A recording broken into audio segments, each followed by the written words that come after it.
We all know that Jyn Erso was truly a rebellious soul that was willing to do anything to prove that her father, Galen, was innocent when it came to the Death Star project and all the lies that it threatened. After the death of her father on Eadu, Jyn assisted the rebellion and made the greatest sacrifice possible in order to steal the plans for the destructive Death Star at the Battle of Scarif.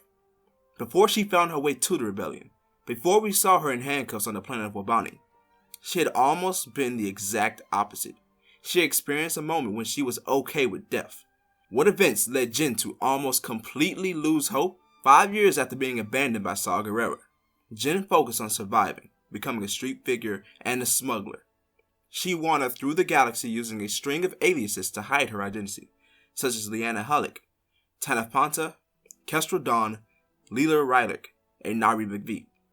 Jyn racked up an extensive list of warrants and arrests, but she was able to escape from prison when captured, either through help from friends outside the prison or by bribing security guards.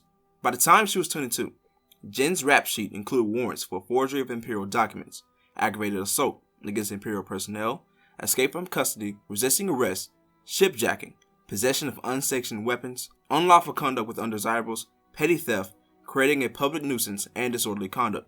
Notably, none of her crimes involved harming or conning civilians. Her only targets were Imperial personnel and other criminals. Despite her rough life, Jyn was also not a murderer, killing only in self-defense, defense of others, or in war.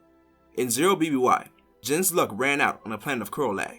Under her Liana Halleck alias, she had planned a scheme against the world's petty dictator that involved blowing up his ship and stealing the guns in his possession.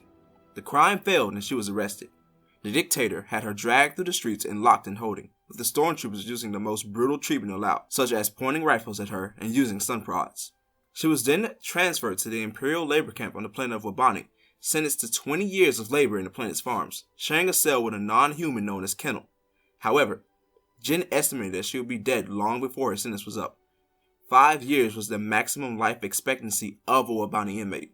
She had no friends to rescue her, no guards she could bribe, and Kennel had promised to kill her the next time they were assigned to the same work shift, which Jyn was okay with.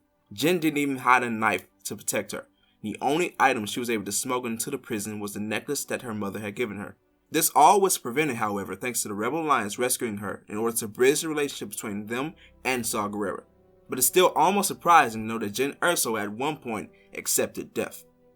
So tell me in the comment section below, what do you think of all this information about Jyn Erso? Does it change how you look at her character in Rogue One: A Star Wars Story? Also, leave a like and share if you enjoyed it. If you're new to the Marauders Guild, be sure to subscribe and hit the bell to know whenever we upload. I hope you all consider making this your new home for Star Wars. Until the next time, may the force of others be with you.